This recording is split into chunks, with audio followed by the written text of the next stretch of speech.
Jonathan was working his bus route when a little girl hopped on the bus, desperately asking for help. But he didn't have time to help as he had to keep working, and despite her pleas, the other passengers ignored her too, so the girl went away. But when Jonathan got home that night, something shocking happened.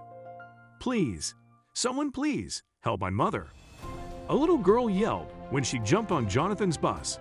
He had arrived at a bus stop on his route in New Jersey, and no one else had entered his vehicle. He was startled and frowned at the girl. "What? My mom needs help. Please help me," the little girl begged, and Jonathan looked around his bus. Other passengers were looking at the girl, somewhat worried, but others were ignoring her completely. "Who is that? What is she doing here?" he demanded from his wife. "Listen, girl, I don't have time to help you. Call 911, he finally said to the kid, who was crying at that point. "Please, my mom," the girl insisted, her tears falling freely from her eyes. Finally, Jonathan got up from his driver's seat and pushed the little girl out of his bus. "I'm sorry, but I need to keep going. You can call 911. Just ask someone for a phone," he said more forcefully as he got her out of the bus. "There's no one around," the little girl protested, and her big wet eyes were heartbreaking. But they weren't enough to make Jonathan stop working. He wanted to get home early that night and rest. "Surely you'll find someone," he stated finally, and closed the bus door to resume driving. That night, he arrived home and greeted his wife, Caroline, as he walked through the door. "Darling, I'm home," he called out. "Oh, honey, thank God you're here. We've had the craziest day. I wanted to call you, but I didn't want to interrupt your work," she told him after kissing him. But then Jonathan froze. The little girl from earlier was sitting on his living room couch and staring at him with big eyes. "Who is that? What is she doing here?" he demanded from his wife, but Caroline didn't recognize her husband's demeanor or shock. "That's what I have to tell you. I was walking back home when I saw this beautiful girl, Susie, crying for help. I had to do something.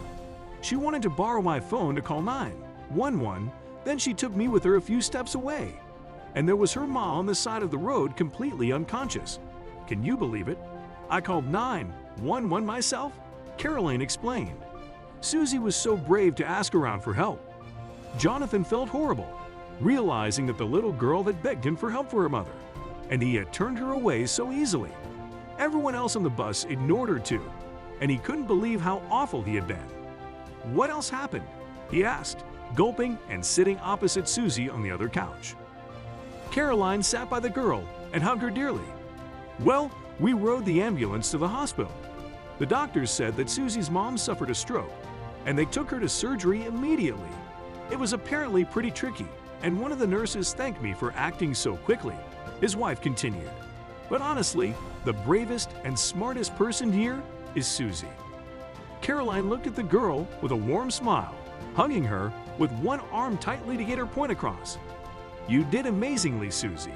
You saved your mom. She's going to be just fine."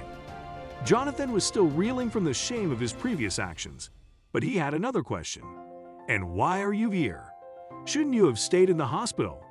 "They told us that visiting hours were strictly implemented, so I offered to take Susie home, but I didn't want her to be alone, so I invited her over.